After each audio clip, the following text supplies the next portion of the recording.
भारत में होने वाले हर चुनाव में फर्जी मतदान एक बड़ी समस्या रही है। यहां तक कि इस फर्जी मतदान के सहारे देश के कई राज्यों में सत्ता बनती और बिगड़ती रही है।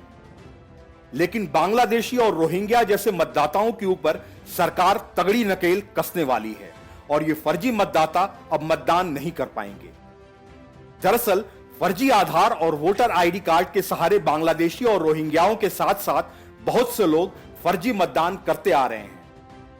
लेकिन अब वोटर आईडी को आधार नंबर से लिंक करने के लिए कानून मंत्रालय ने नोटिफिकेशन जारी कर दिया है। इस नोटिफिकेशन के बाद अब वोटर आईडी को आधार से लिंक करना जरूरी हो गया है।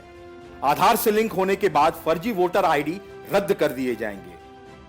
चुनाव सुधार की दिशा में सरकार का यह महत्वपूर्ण कदम है।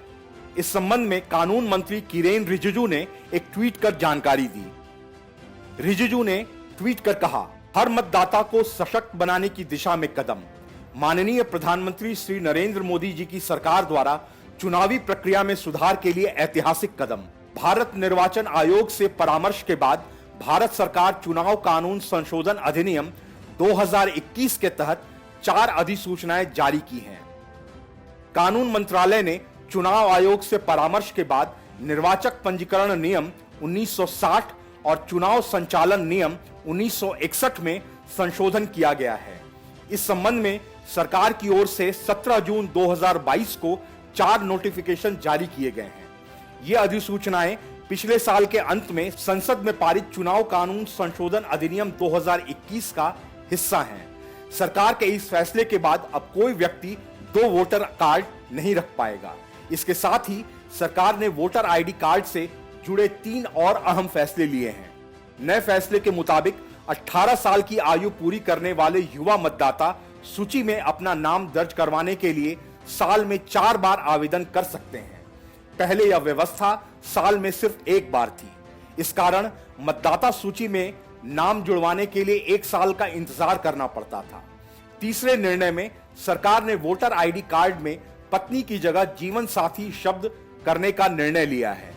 इससे सर्विस वोटर के पत्नी या पति को वोट डालने के लिए सुविधा होगी। उन्हें वोट डालने के लिए आम आदमी से अलग हटकर विशेष सुविधा उपलब्ध करवाई जाएगी। सर्विस वोटर वो होते हैं जो दूर दराज के इलाके या विदेश में तैनात होते हैं। इस फैसले के तहत चुनाव आयोग चुनाव में लगे कर्मचारियों और सुरक्षा बलों को ठहराने के लिए या चुनाव संबंधित सामग्री रखने के लिए किसी भी परिसर की मांग कर सकता है। इससे चुनाव में ड्यूटी कर रहे कर्मचारियों को भी सुविधा होगी। चुनाव सुधार की दिशा में महत्वपूर्ण कदम उठाते हुए दिल्ली हाईकोर्ट ने 16 जून 2019 को चुनाव आयोग को वोटर आई कार्ड को आधार कार्ड से जोड़ने का निर्देश दिया था। भाजपा नेता और सुप्रीम कोर्ट के अधिवक्ता अश्विनी उपाध्याय ने इस संबंध में दिल्ली हाईकोर्ट में एक याचिका दाखिल की थी। अधिवक्ता उपाध्याय ने दिल्ली हाईकोर्ट में दायर अपनी याचिका में दलील दी थी कि आधार नंबर को वोटर आईडी कार्ड के साथ जोड़ने से संविधान में दिए गए मौलिक अधिकारों का किसी प्रकार से उल्लंघन नहीं होगा, बल्कि यह सुधार की दिशा में एक महत्वपूर्ण कदम होगा। Bureau report, news of India.